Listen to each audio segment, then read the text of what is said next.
자, 인사합시다. 안녕하십니까? 예, 반갑습니다.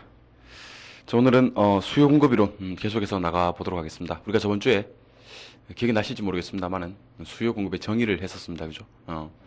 일정 기간을 명시해야 되는 유량의 개념이다 했던 거 하고요. 사전적 개념, 유효 수요 이렇게 세 가지를 정리하셨고, 저번 주에 이제 우리가 유량과 저량을 구분하셨습니다. 그죠? 일정 기간에 걸쳐서 측정되는 변수는 유량이고, 일정 시점에 걸쳐서 측정되는 변수는 저량이다 그랬었고요. 그 유효 수요 개념과 잠재 수요 개념도 정리를 했었습니다. 그리고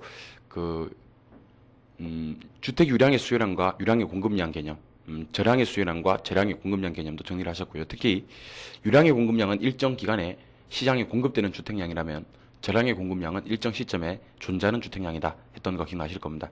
오늘부터는 이제 뭐를 해볼 거냐면 수요 법칙과 이제 공급 법칙, 그 다음에 수요 곡선과 공급 곡선에 관한 내용들을 살펴볼 거고요. 그 다음에 수요량의 변화 요인과 수요의 변화 요인을 따로 구분해서 정리를 할 겁니다. 특히 수요의 변화 요인 중에서 소득과 관련되는 내용들, 관련재와의 가격 변동이라고 해서 대체재, 보완재 관련되는 내용들을 살펴볼 거고요.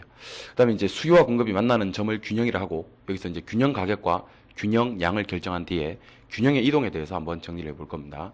마지막으로 이제 탄력성 이라는 개념 정리해 봐야 되겠죠. 수요의 가격 탄력성, 수요의 소득 탄력성, 수요의 교차 탄력성, 공급의 가격 탄력성이라고 해서 총 4가지 탄력성 개념도 정리를 해볼 겁니다. 오늘 하는 내용이 좀 많이 중요합니다. 수요 공급 이론은 시험에서 한 6개에서 7개 정도 출제가 되죠. 그런 것도 중요한데, 시험에서 많이 출제되는 것도 중요한데, 아직 시험을 안 쳐보셔서 모르겠지만, 시험 쳐본 분들도 계시네 보니까. 시험 쳐본 분들은 이제 제 말이 이해가 될 거예요.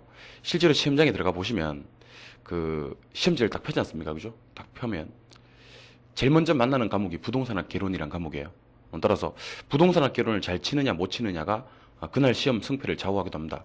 그런데 시험 앞면을 딱 펴면 3번 정도부터 해서요. 3, 4번 정도부터 해서 한 11번, 12번 정도까지가 수요 공급 이론이에요. 3, 4번 정도부터 해서 한 11, 12번 정도까지가 수요 공급 이론인데, 결국 이제 시험의 첫인상이에요. 첫인상이 수요 공급 이론이기 때문에 문항수도 많이 출제돼서 중요하지만 수요 공급 이론을 잘 하셔야지만 시험 첫인상이 좋아지는 겁니다. 그러니까 만약에 수요 공급이 한 7개 정도 나왔다고 칩시다. 그죠? 7개 정도 나오는데 한 3문제, 4문제를 그냥 제껴버렸다. 앞면에서 너무 어렵다. 하나도 모르겠다. 그렇게 되면 그 평정심을 찾고 그 다음 문제를 풀어가기가 어렵다는 얘기입니다. 그래서 수요 공급은 그 문항수는 6문제 정도가 되지만 분명 그 이상의 가치를 지니고 있지 않느냐라는 생각을 합니다. 그러니까 여러분들의 어떤 전체 시험 패턴을 좌우하는 시험 컨디션을 좌우하는 상당히 중요한 부분이라고 생각을 하시고요. 오늘 집중을 좀 하셔서 수업을 들어주시기 바랍니다. 자, 제가 웬만하면 수업 시간 내로 상당히 많은 부분을 이해시켜 드리려고 노력을 하겠습니다. 알겠죠? 그러니까 수요 공급 이론 많이 어렵고 까다롭지만 여러분들 수업 시간에 열심히 일중해서 임해 주신다면 많은 내용을 또 기억하시고 돌아가실 수 있습니다. 그죠? 돌아가실 수 있습니다. 자, 한번 봅시다.